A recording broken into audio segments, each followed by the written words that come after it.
아마 많은 분들이 코인담보대출이 가능하다는 말은 들어보셨을 겁니다.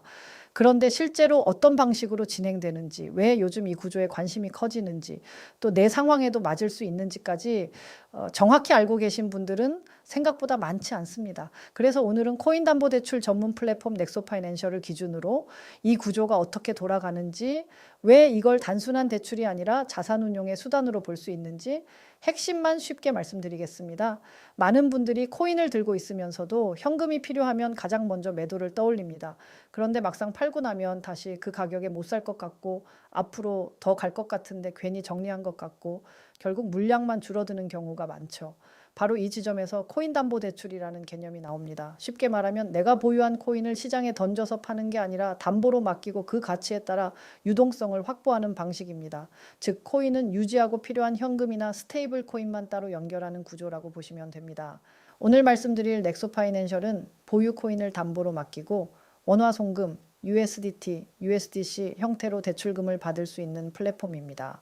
담보 코인은 개인 콜드월렛에 보관되는 구조로 안내되고 있고 금리는 연일 프로대부터 시작한다고 안내하고 있습니다. 중도 상환 수수료도 없고 월 이자만 납부하다가 만기일에 상환하는 구조로 볼 수 있기 때문에 짧게 쓰고 정리하려는 분들에게도 유연하게 접근할 수 있는 방식입니다. 그럼 실제 진행 방식은 어떻게 되느냐?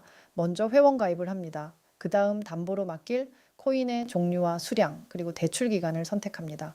이후 전자계약서를 카카오톡으로 받게 되고 계약서에 서명을 완료하면 마이페이지에서 담보 예치 주소를 확인할 수 있습니다. 그 주소로 담보 코인을 예치하신 뒤 선택하신 방식에 따라 원화 송금이나 USDT, USDC 형태로 대출금이 지급되는 구조입니다. 즉 정리하면 회원 가입, 담보 코인 선택, 대출 기간 선택, 전자계약서 서명, 담보 예치, 대출금 수령 이 흐름으로 이해하시면 됩니다. 중요한 건 여기서부터입니다. 이 구조가 왜 생각보다 괜찮게 느껴지느냐? 첫째, 코인을 굳이 팔지 않아도 됩니다. 장기적으로 보고 있는 코인이라면 매도하지 않고도 유동성을 만들 수 있다는 점 자체가 큰 장점이죠. 둘째, 활용 범위가 생각보다 넓습니다. 생활비나 사업자금처럼 단기 현금 흐름이 필요할 때도 쓸 수 있고 시장 조정이 왔을 때 추가 매수 기회를 잡는 자금으로도 연결할 수 있습니다. 셋째, 무조건 길게 끌고 가는 구조가 아니라 필요할 때 쓰고 정리되면 상환하는 식으로 운용할 수 있다는 점입니다. 이 부분 때문에 단순한 빚의 개념보다 자산을 유지하면서 현금 흐름을 조절하는 도구에 더 가깝게 보이는 겁니다. 그럼 어떤 분들에게 특히 잘 맞느냐? 첫 번째는 장기 보유자입니다. 평단이 좋고 지금 가진 코인을 계속 들고 가고 싶은데 다른 코인의 저점 기회나 일시적인 현금 수요가 생길 수 있죠. 이럴 때 물량을 줄이지 않고 유동성을 만드는 방식으로 접근할 수 있습니다. 두 번째는 평단이 좋지 않은 분들입니다. 지금 손절하기에는 아깝고 그렇다고 마냥 들고만 있자니 답답한 경우가 있습니다. 특히 추가 대응 자금이 부족한 분들에게는 담보 구조를 통해 선택지를 넓힐 수 있다는 점에서 관심을 가질 만합니다.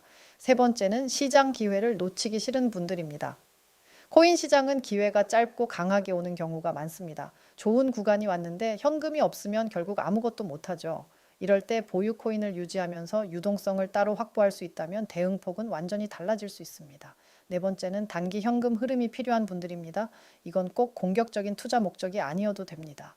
사업 운영, 생활자금, 일시적인 유동성 관리처럼 현실적인 필요에도 충분히 연결될 수 있습니다.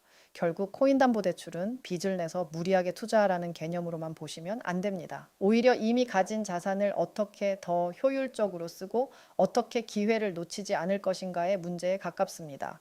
그리고 바로 이 지점 때문에 대출에 원래 관심이 없던 분들도 생각이 바뀔 수 있습니다.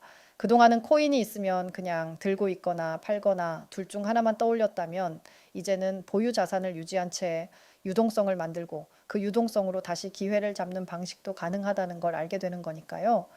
즉 자산을 줄이는 사람이 아니라 자산을 굴리는 사람의 시선으로 넘어가게 되는 겁니다. 저는 그래서 이런 구조는 단순히 대출 상품으로 볼 게 아니라 자산 운용의 레버를 하나 더 갖는 방식으로 이해하시는 게 맞다고 봅니다. 당장 급하지 않더라도 이런 구조를 미리 알고 있는 사람과 나중에 필요해져서 급하게 찾는 사람은 판단 자체가 달라질 수밖에 없습니다. 관심 있으신 분들은 고정 댓글에 접속 링크 남겨둘 테니 직접 구조를 확인해 보시고 본인 상황에 맞게 검토해 보시기 바랍니다. 감사합니다.